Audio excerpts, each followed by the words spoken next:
se encuentra. El gobierno de Daniel Noboa está buscando es competitividad. Equivocado, un país que tiene nos dice que la democracia puede perder. A diferencia de Nicaragua. De enfrentar los problemas de impunidad es la del fiscal general. La Alianza del Pacífico se presenta también como una oportunidad para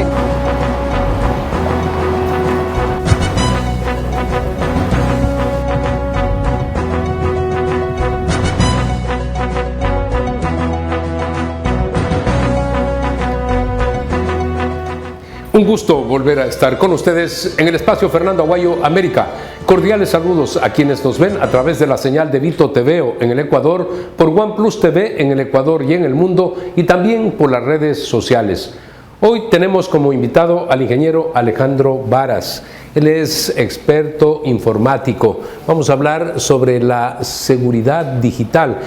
Vemos una publicidad, por ejemplo, del Banco del Pacífico, que hace mucho énfasis en cómo la gente debe cuidarse de todos estos delincuentes ahora metidos a través del Internet para poder saquear sus cuentas. Quisiera que nos comente sobre esto. ¿Es factible neutralizar ese tipo de ataques? ¿Qué tal, Fernando? Muchas gracias por la invitación. En efecto, sí, y la clave en realidad no es la tecnología, sino la educación que los ciudadanos adquieren para entender cómo prevenir. Esto significa que bancos, como el que menciona, pues tienen la responsabilidad de informar a sus clientes de las distintas amenazas que existen en Internet y qué herramientas o qué procedimientos deben ellos aprender para evitar ser víctimas de una estafa digital o ser víctimas de ataques ya mucho más sofisticados como el phishing, que es el que más popularidad ha generado en la industria del delito informático y que es el que más perjuicio causa a los ecuatorianos. Usted habla de educación, de información, y hago referencia al Banco del Pacífico porque se ha vuelto masivo esto de decir, cuidado, no lo permita, no entregue datos, y se ven ahí testimonios de personas que bien podían haber precautelado y no sufrir lo que están sufriendo quizá por entregar los datos. Correcto, creo que es una práctica de toda la banca local que dice no entregues tu clave a cualquiera, no le entregues tu tarjeta a cualquiera, y aunque suene lógico para muchas personas, es difícil entender que hay límites en la confianza que uno tiene que otorgarle a alguien, especialmente en transacciones financieras. Entonces también hay delitos que no son informáticos, en los cuales una persona en el cajero que demuestra algún tipo de incapacidad o se confunde a la hora de utilizarlo, puede ser víctima también de un engaño, en el que alguien que esté pendiente del cajero se acerque y le dice yo lo ayudo, se le lleva la tarjeta y le dice no, es que no está funcionando el cajero. Entonces son cosas que trascienden el Internet y es un tema de cultura general que se tiene que fortalecer el criterio de prevención y de seguridad a la vez.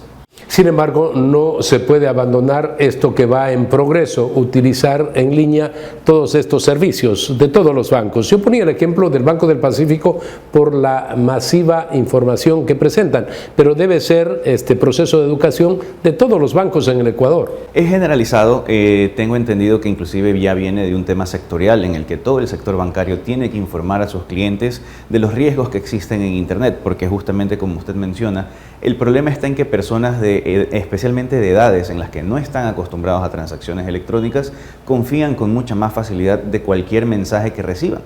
Y esto es algo que viene desde hace muchísimo tiempo, no es algo que venga de la era informática. Esto viene inclusive desde la época en la que Orson Welles asustó a un montón de gente en una ciudad con la Guerra de dos Mundos en la radio. Entonces la percepción humana ahora requiere Hizo un relato como que estuviera sucediendo, ¿no?, en la vida real. Entonces los ciudadanos tienen que desarrollar cierta suspicacia para saber discernir si un conjunto de mensajes son reales, son oficiales o son falsos. Y esto con el tiempo es fácil de detectar, pero al inicio es importante prepararnos para reconocer la diferencia.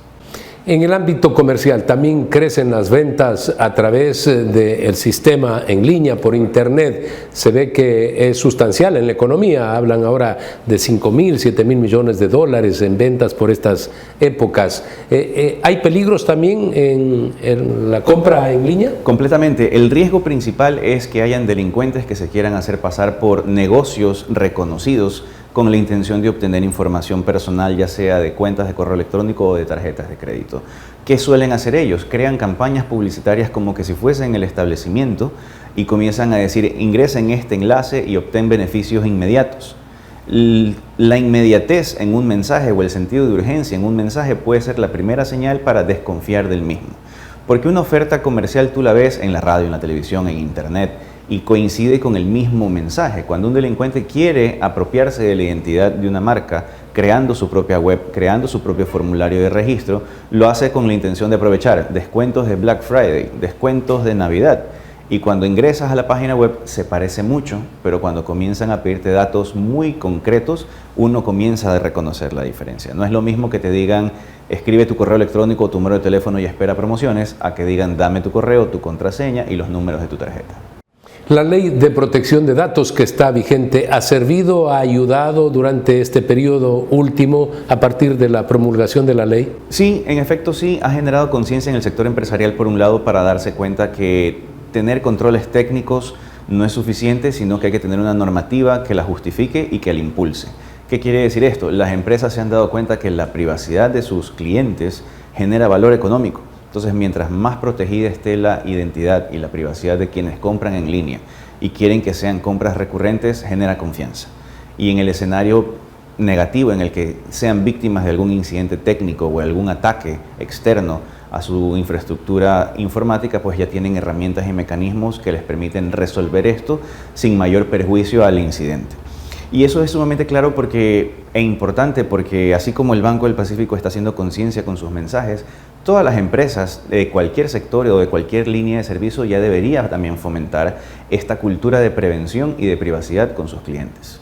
¿Hay la cantidad de profesionales entendidos en la materia que puedan dar el servicio a todas estas instituciones? Es probable que sí. Obviamente, pues la demanda, la primera ola, digamos, de oferta y demanda en este servicio siempre va a ser corta porque muchos profesionales... Es nuevo, en todo caso es nuevo para el Ecuador además. Exactamente, desde el punto de vista del cumplimiento normativo es nuevo, sin embargo ya existen profesionales que están preparados desde el aspecto de la seguridad de la información.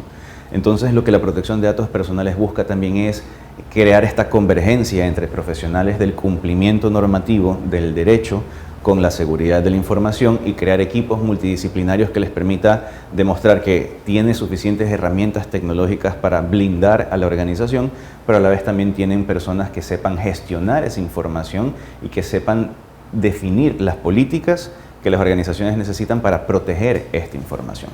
En el Ecuador, bueno, se instauró el uso de las redes sociales en el movimiento político ecuatoriano. Eso indudablemente funciona en la actualidad. Hemos dicho ya en el comercio electrónico, en el sistema financiero. Quiero ir a otro aspecto que preocupa muchísimo. He visto ahí unas declaraciones de un experto. El hecho de que a través del manejo de las redes sociales se pueda instruir, por ejemplo, y atraer a que personas, jóvenes, niños, se sientan entusiasmados por lo que ven en el cumplimiento de actividades delincuenciales como el sicariato, el narcotráfico y demás, poniéndoles ahí el relumbrón de la riqueza, de los vehículos y de cómo a corta edad puedes tener dinero.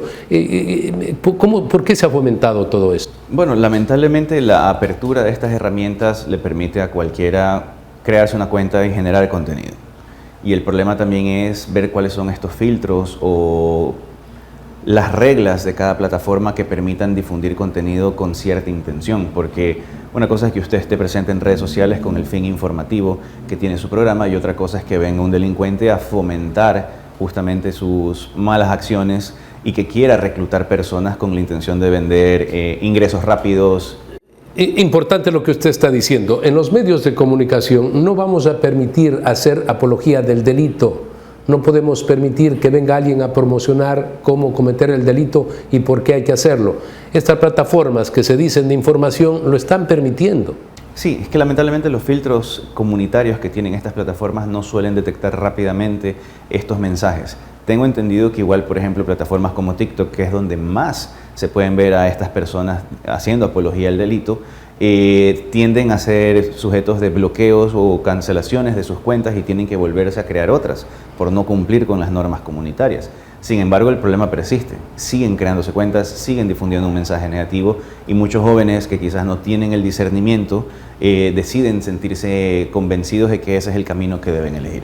Las plataformas que están obligadas a hacerlo desde el punto de vista ético, pero ya hemos dicho, avanza la tecnología, sin embargo, queda rezagado el conjunto de normas legales, la legislación. Eso ha pasado en la evolución del mundo y más aún en los últimos años. Entonces, ¿cómo controlamos si no hay leyes incluso para aquello? Bueno, es una muy buena pregunta y creo que sí es una pregunta que debería quedar abierta para futuras discusiones, porque en primera instancia lo que se me ocurre es que si bien es cierto estas plataformas son de matriz internacional, digamos que tratar de llegar a un acuerdo formal para que haya un mejor control de ese tipo de contenido que hace apología del delito es un tanto complicado. Sin embargo, se puede fomentar desde la legislación local, tal vez crear algún tipo de actualización sobre la ley de inteligencia, por ejemplo, la cual pienso que para los propósitos por la que está creada pudiese servir para poder hacer una debida diligencia en plataformas de ese tipo e ir identificando sujetos de interés que fomentan el delito dentro de esas plataformas. Y es una manera de aprovechar un código legal que ya existe para fines investigativos.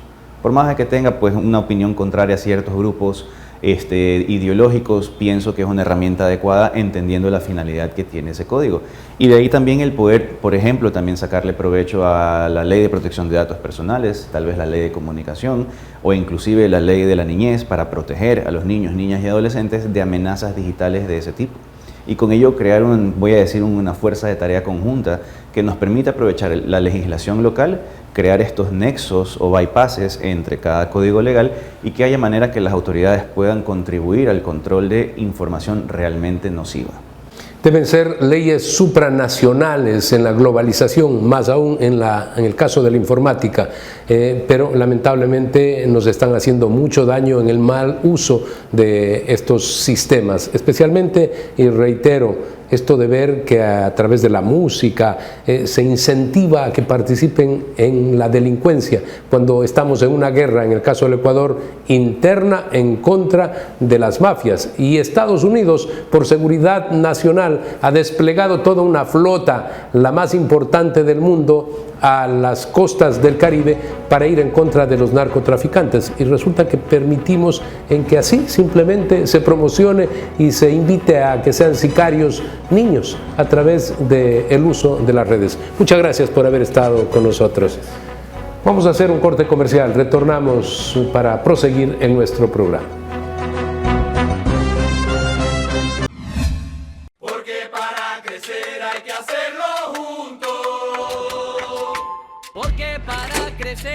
Hacerlo juntos.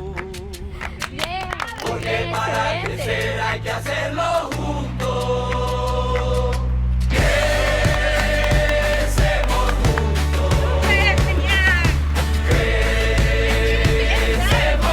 juntos. Crecemos juntos. Crecemos juntos.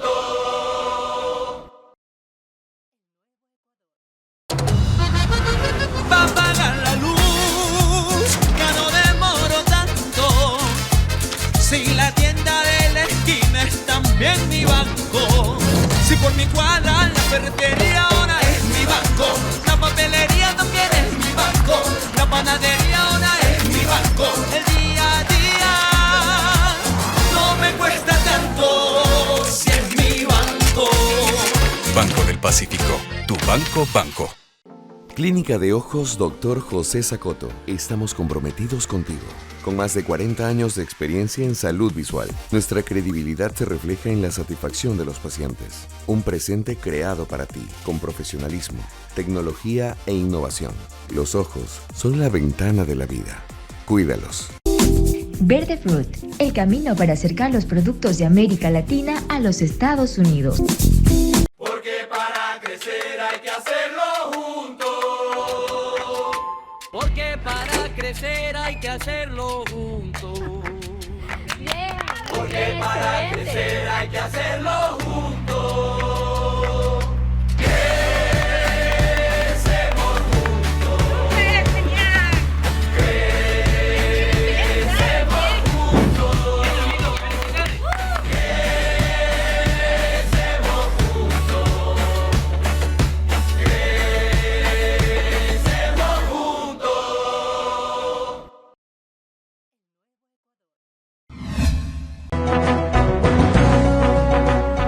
En esta parte del programa tenemos como invitado al escritor cubano y periodista Pedro Corzo. Él vive en la ciudad de Miami, Estados Unidos.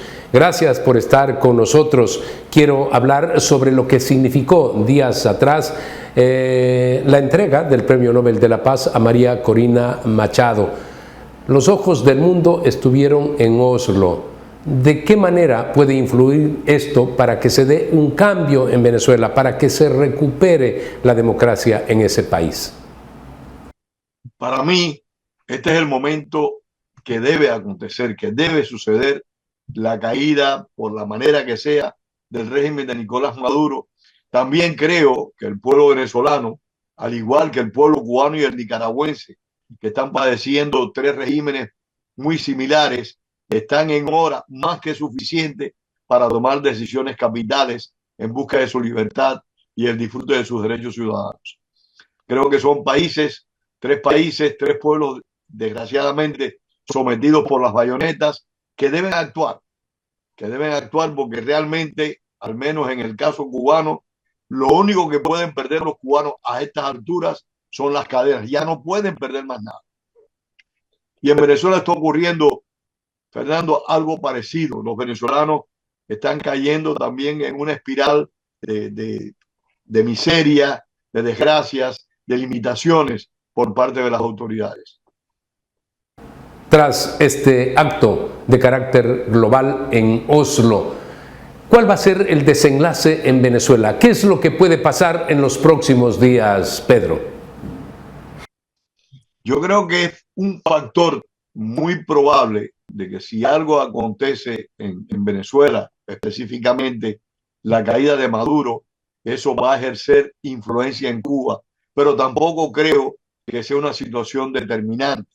Hay que tener presente que la Unión Soviética cayó y Cuba se mantuvo siendo una dictadura, no cambió. O sea, el régimen cubano está distante geográficamente y distante en influencia de las capitales que le han sostenido por décadas, porque todos sabemos que Cuba fue un régimen subsidiario de la Unión Soviética y ha sido por años, en términos económicos, un régimen subsidiario de Venezuela. Pero la dictadura cubana no es un gobierno normal, es un sistema que se ha instaurado en la isla. Y como tú bien sabes, los sistemas son muy difíciles de remover, son muy complicados y establecen mecanismos de control realmente difíciles, perdona la reiteración, difíciles de romper. El senador republicano Rick Scott, muy próximo al presidente Donald Trump, que además fue gobernador de la Florida, dijo que los días y las horas están contadas para el régimen de Nicolás Maduro, pero lo dijo con mucha seguridad. ¿Cómo evalúa usted esas expresiones? Bueno, es un senador del país más poderoso del mundo. Es un club muy especial, muy distinguido, que solo reúne a 100 personas en todo el orbe. Yo creo que debe tener información, debe tener conocimiento, porque de otra manera sería muy arriesgado políticamente y humanamente también dar ese tipo de aseveración. Rick Scott ha demostrado ser un hombre identificado con la causa democrática latinoamericana. Lo ha demostrado y ha demostrado también ser una persona de compromisos, de fidelidades a las causas que defiende. Así que yo supongo, Aguayo, Fernando, que sí, que debe estar al tanto de que algo va a acontecer. Yo personalmente tengo mis dudas, pero es de esperar se tome una decisión, se tome una acción definitiva contra el régimen despótico de Nicolás Maduro. No caben dudas que Rusia, China, Irán apoyan, ayudan a Venezuela y por eso se mantiene ese régimen. ¿En algún momento podrán cambiar de actitud? China, Rusia, Irán son estados que tienen gran influencia en el continente gracias, reitero, a Cuba, Venezuela y Nicaragua.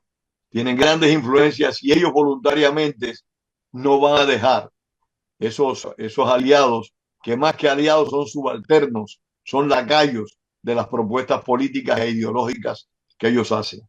Pero aparte de eso, Fernando, yo tengo la convicción de que estos sistemas políticos tienen unas fuerzas represivas y de control social que son muy complicadas de superar, muy complicadas de neutralizar. Se puede hacer porque no hay balas en el mundo cuando un pueblo decide asumir su protagonismo, decide asumir las prerrogativas a las que tiene derechos. Pero no es fácil, es bastante complicado y la gente tiene que estar dispuesta a entregarlo todo. Hay muchos cubanos, muchos nicaragüenses, muchos venezolanos que se han sacrificado por décadas, por años. El régimen más temprano de todos estos es el nicaragüense en esta última etapa. Pero Venezuela ya se acerca a los 30 años. Cuba en menos de 20 días cumple 67 años de dictadura. Para mí como cubano una vergüenza, lo confieso.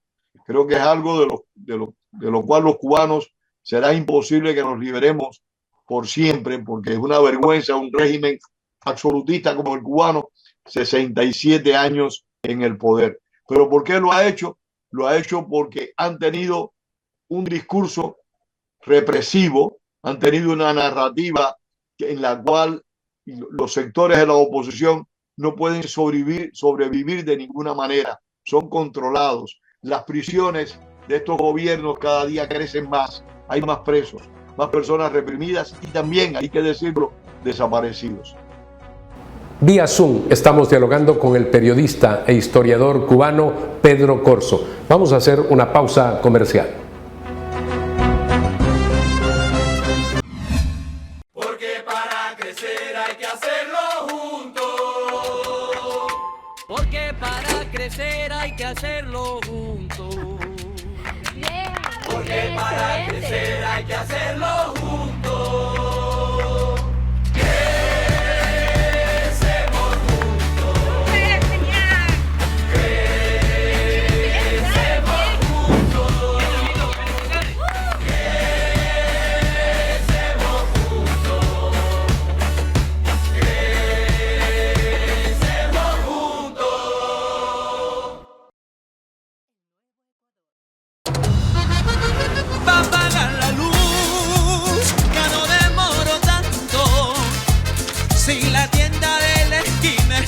En mi banco, si por mi cuadra la ferretería ahora es mi banco, la papelería también es mi banco, la panadería ahora es mi banco, el día a día no me cuesta tanto si es mi banco. Banco del Pacífico, tu banco. Clínica de Ojos Dr. José Sacoto. Estamos comprometidos contigo. Con más de 40 años de experiencia en salud visual, nuestra credibilidad se refleja en la satisfacción de los pacientes. Un presente creado para ti, con profesionalismo, tecnología e innovación. Los ojos son la ventana de la vida. Cuídalos. Verde Fruit, el camino para acercar los productos de América Latina a los Estados Unidos. Porque para crecer hay que hacerlo juntos. Porque para crecer hay que hacerlo juntos. Porque para crecer hay que hacerlo juntos. Crecemos juntos. Crecemos juntos. Crecemos juntos. Crecemos juntos.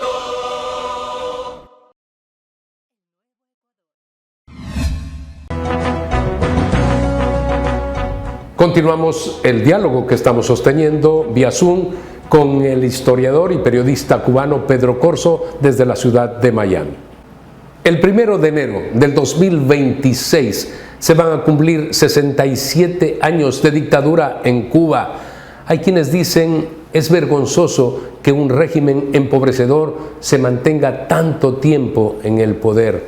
¿Se podrá arrancar a esa dictadura el país sometido a la pobreza y a la desesperanza en algún momento?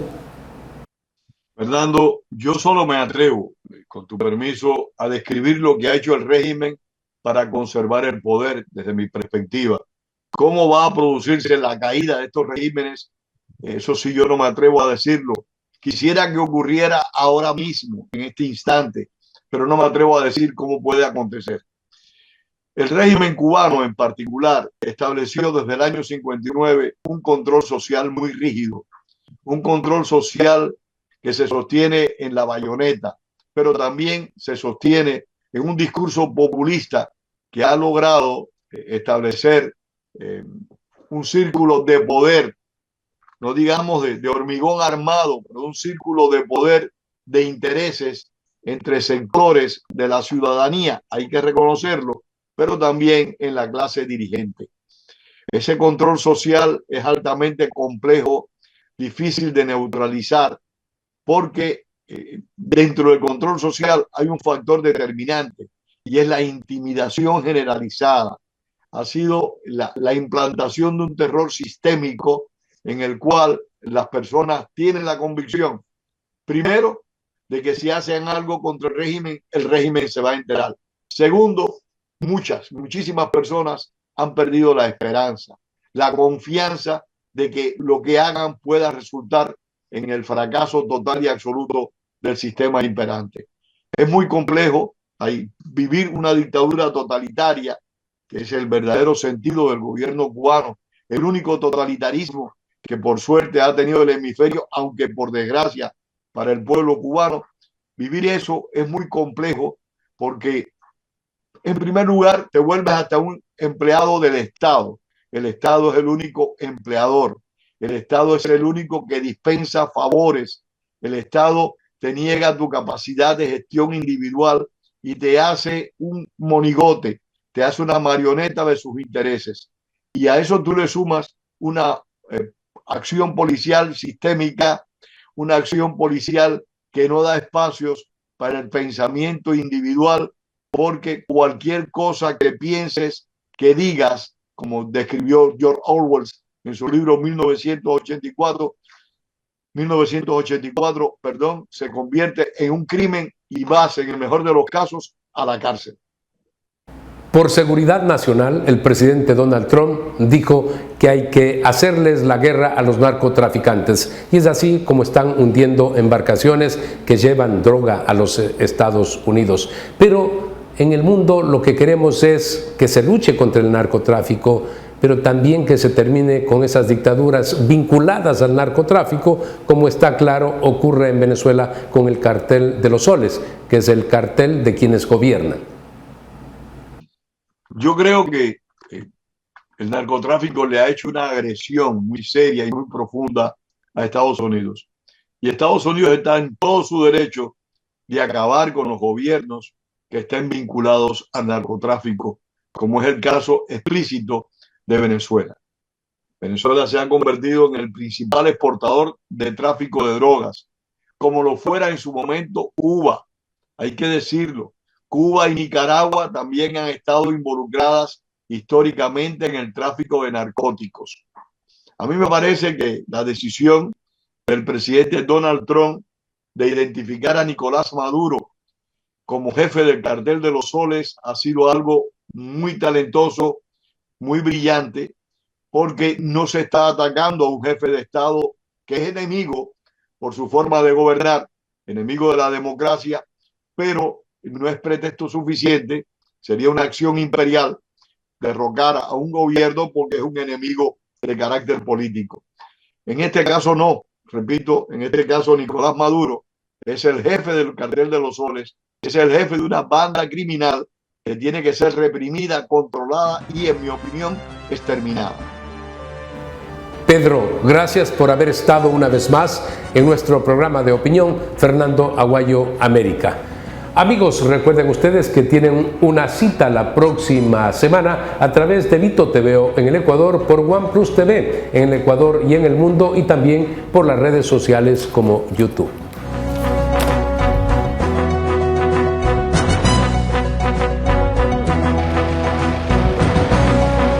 Que verdaderamente cuando uno se encuentra El gobierno de Daniel Noboa está buscando es competitividad. equivocado o un país que tiene nos dice que la democracia puede A diferencia de Nicaragua, de enfrentar los problemas de impunidad es la del fiscal general. La Alianza del Pacífico se presenta también como una oportunidad para el